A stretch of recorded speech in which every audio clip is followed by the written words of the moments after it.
Hi guys, আজ রান্না করব খাসির মাংস। দিয়ে দিলাম তেল, সরিষার তেল, খাঁটি সরিষার তেল দিয়ে রান্না করব খাসির মাংস। আর এই রমজানে খাসির মাংস দিয়ে সেহরির সময় খেতে কিন্তু অনেক মজা। চুলার আঁচটা একটু বাড়িয়ে দিলাম।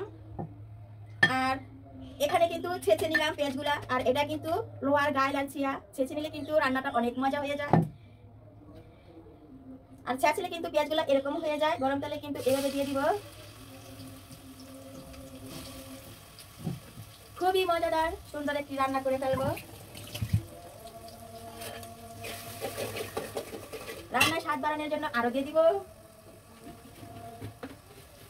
তেজপাতা,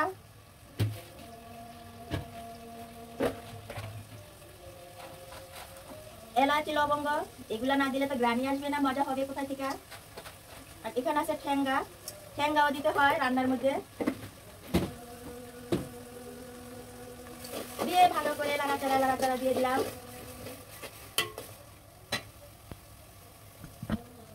পেঁয়াজটা বাদামি কালার হয়ে আসলে দিয়ে দিব আদা রসুন। আদা রসুন কিন্তু ব্লেন্ডার করে ফ্রিজে রেখে দিই প্রসেস করে। আর এই যে আদা রসুন দিয়ে দিলাম।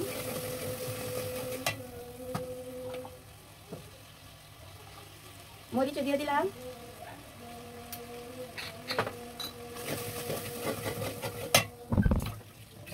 পুড়ে না যায় যেন পানি দিয়ে দিলাম।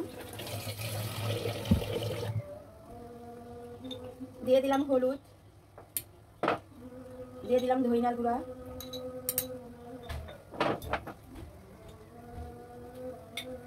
আরো দিয়ে দিব জিরার গুঁড়া,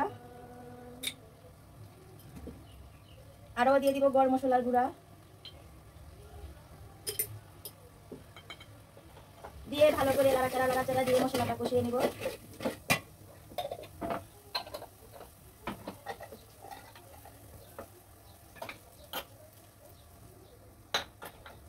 মশলাটা কষিয়ে আসলে কিন্তু দিয়ে দিব এই যে খাসির মাংস। 2 কেজি খাসির মাংস রান্না করব আজ সেহরিতে খাওয়ার জন্য। এখন লাড়াচাড়া দিয়ে দিব। লাড়াচাড়া দিয়ে কিন্তু সবগুলো মিশিয়ে নিব। হাত পুড়ে রান্না করতে হয়, হাত পুড়ে রান্না করতে হয় স্বামীর জন্য। লাড়াচাড়া দিয়ে দিলাম, ঢাকনাটা দিয়ে রেখে দিব।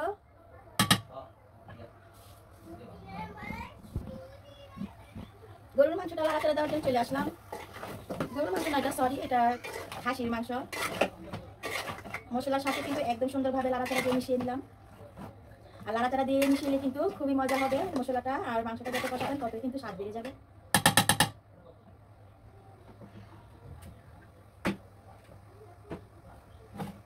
রোজার জন্য কিন্তু এই যে দুধ নিষিদ্ধ করে নিলাম।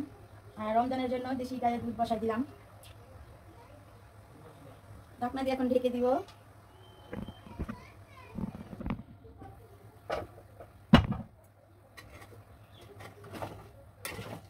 খাসির মাংস রান্না দিয়ে দিব এখন খুব সুন্দরভাবে। খাসির মাংসটা কিন্তু অনেক সুন্দরভাবে কষিয়ে নিব। রান্না যত সুন্দর করে কষাবেন ততই কিন্তু ভালো লাগবে। বাচ্চারা বলতেছে খাসির মাংস খাবে, এর জন্য কিন্তু খাসির মাংস নিয়ে আসলো বাজার থেকে। বাজারের দ্রব্যমূল্য কিন্তু অনেক দাম। আমরা যারা মধ্যবিত্ত আছি তারা কিন্তু কিনে খাওয়াটা অনেক কষ্টকর হয়ে যায়। তারপরেও বাচ্চাদের জন্য কিন্তু নিয়ে আসতে হয়। বাচ্চারা খেতে চাইলে সাথে থাকুক আর না থাকুক, বাবা মা কিন্তু চায় নিজের সন্তানের শখটা পূরণ করার জন্য। এটাই কিন্তু বাস্তব। আর রমজান চলে আসছে, রমজানের মধ্যে কিন্তু বেশ একটি ঝামেলা থাকে অবশ্যই। বোট বানাও, আলু বানাও, পেঁয়াজু বানাও, এই অসাধারণ একটি ঝামেলা থাকলেও কিন্তু এই মাঘের রমজানে এই কাজগুলো করতে অনেক ভালো লাগে। অনেক মনে শান্তি পাওয়া যায় পবিত্র এই রমজানের কাজগুলো করতে।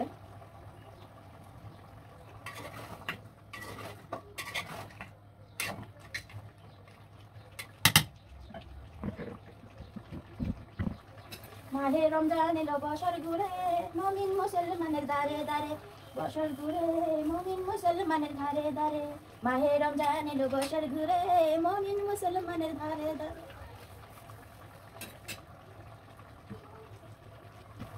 মাহে রমজান এলো বছর ঘুরে, মুমিন মুসলমানের ধারে ধারে। মাহে রমজান এলো। আগুন লেগে গেছে। দুর্ঘটনা কখনো বলে আসে না, কথাটা বাস্তব।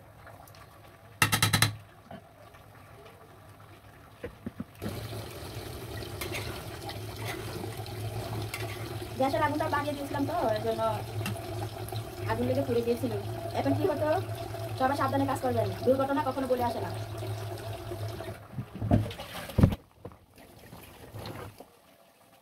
পরিমাণ মতো পানি দিয়ে দিলাম মাংসটা সিদ্ধ হওয়ার জন্য।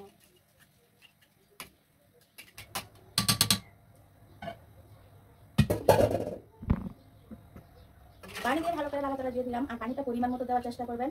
পানিটা আর রান্নাটা যেন সমান সমান হয়ে যায়। এখন ঢাকনাটা দিয়ে ঢেকে দিব। মাঘে রমজান আসে বছর ঘুরে, মুমিন মুসলমানের ধারে ধারে। লবণটা খুব সুন্দরভাবে ভরে নিলাম। রান্না করো, কাজ করো, রান্না করে এছাড়া আর কোনো কাজ নেই।